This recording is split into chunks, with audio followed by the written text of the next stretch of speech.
All right, Johnny, Grace, I thought it'd be easier if I just did it this way. Show you what I was talking about on video. So, Grace, two things.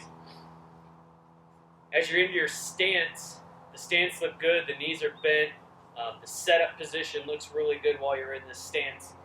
And then as the ball comes to you, you're from a dead stop and you're trying to go forward without ever going back, without ever loading yourself or gaining any sort of structure backwards to get your forward momentum, kind of like a rocking of a swing.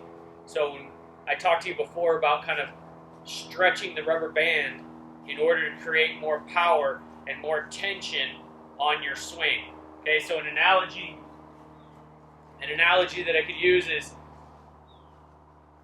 right now with this bow and arrow, you're not going back at all, and then real quick at the end, you're just trying to go back and forward. Okay, it would be more effective if you started a little earlier and you were able to stretch your body back and then go forward. You would have more power going forward. So what that would look like in a swing, instead of just being at a dead stop here and then trying to go forward and hit, you would give yourself a little bit of a rock backwards and a little bit of a backward load or a weight shift backwards to go forward, and that will give you some of that momentum so that you can use your lower body more and you don't have to just use your upper body. So the two things that I saw in your swing to work on are both connected.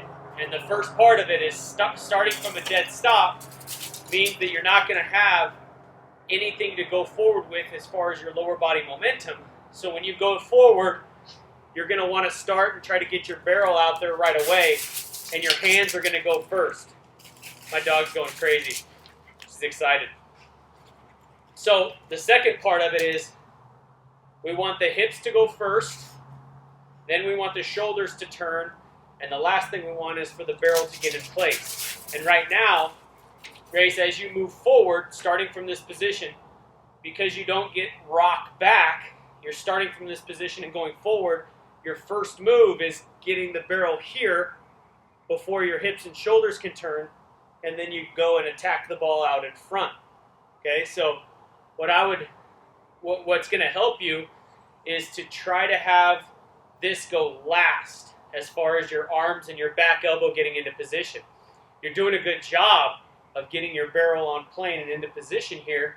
The only problem is it goes first into position, and then you have to go attack the ball way out here in front when you want it to go last so that you can hit the ball back here closer to where your power is. So what that would look like is hips go, then you turn your shoulders, and now my barrel gets into position last. So hips turn, then your shoulders turn, and meanwhile I'm still trying to keep my elbow up high and still trying to keep this in position.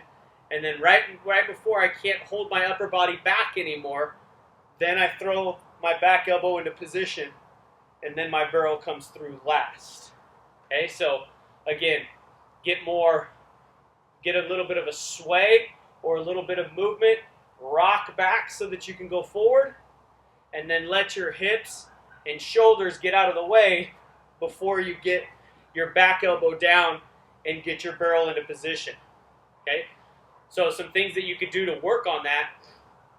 For your momentum, we worked on that high leg kick drill where you really got your leg kick up and then you went and attacked the ball there. That will help you because you have to go backwards before you go forward. Another one that would help you in that is get your stance wide and then take this front foot and step back and then step forward and hit.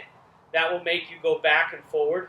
Another one, if I could do it on video here without going off camera, is to start from back here and to actually shuffle up and hit, because that will get you the idea of going back and forward. As far as your upper body getting into position, the most useful way that you could do that is to find a weight or find something heavy to put on, if you have a bat weight to put on your bat, and to hit and feel like everything else is getting out of the way first, and then your barrel is coming in last.